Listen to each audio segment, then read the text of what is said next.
محترم سامعین الله جل جلاله مو سره زما په کامل ایمان باندې استقامت او خوشحالي بار بار نصیب وګرځو. څنګه چې ستاسو په علم کې دا نن بیا په جامعه نو شهره کې د فهمیدین کورس نه 14 نمبر درس ته او په موضوع د اعتکاف فضیلت. د اعتکاف په فضیلت کې نبی علیہ الصلوۃ والسلام حدیث مبارک ته روایت کړي حضرت امام حسین رضی اللہ تعالی دوی مبارک فرمائی چې نبی علیہ الصلوۃ والسلام فرمایل چې د رمضان المبارک په هیره عشره کې څوک اعتکاف تکینی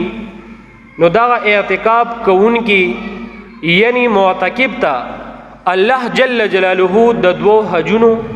او د دوو عمرو ثواب چې کوم دی الله جل جلاله دا کاست ورکي. محترم سامعینو بل دا خبر یاد ساته چې دا اعتکاف کون کې معتکف د الله جل جلاله د رضامندۍ لپاره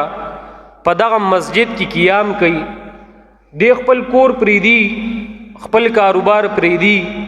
د الله جل جلاله د قیام لپاره د په دغه مسجد کې کینی. تاسو سوچو کې په دې وخت کې عام زندگی کې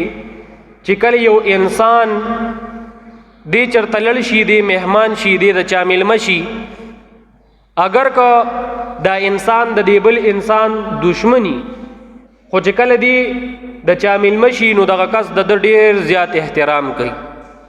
ډیر زیات خیال د ساتي او د مهمان نوازی کوي چې دی کله لړ شي نو دغه شان محترم سامعینو کله چې یو انسان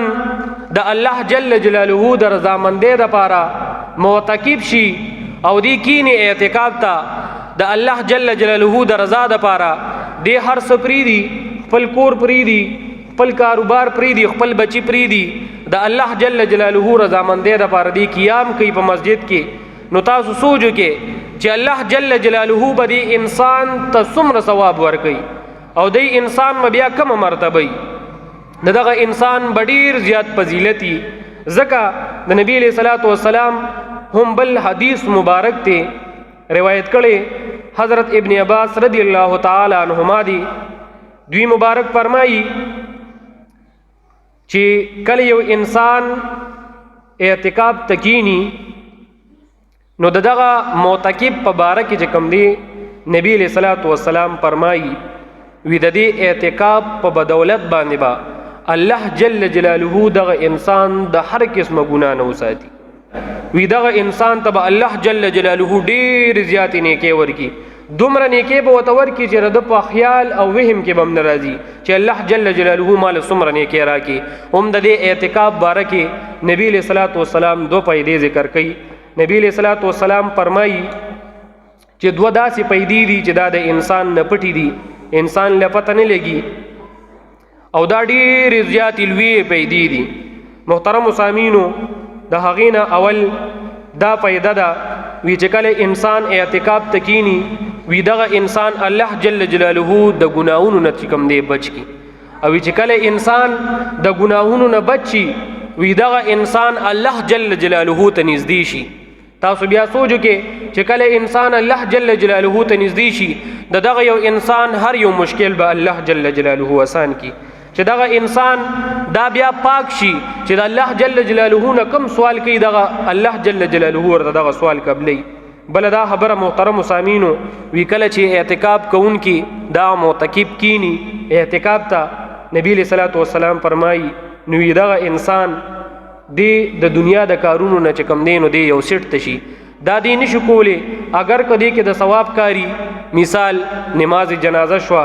دغه شان د بیمار پرسه ته دا انسان زی وی دغه خو کارونه چې کم دی دا انسان یو سیټ تشو دا دی په اعتکاف کې نشي کولی خو مگر د دین باوجود الله جل جلاله دغه انسان تر دې نزیات چې کم دی په دغه اعتکاف کې ثواب ورکي. نو محترم سامعینو هر یو انسان ته پکار دی چې سو کم کولی شي ډیره ښه خبره ده ځکه چې یو څو ورځې پس په اعتکاف تکینی نو هر یو انسان ته پکار دی چې د الله جل جلاله د رضامندۍ لپاره د الله جل جلاله په دغه کور کې قیام وکړي. تاسو دا حدیث مبارک اورېدو. الله جل جلاله دې مونږ ته په دې باندې پوره د عمل کولو توفیق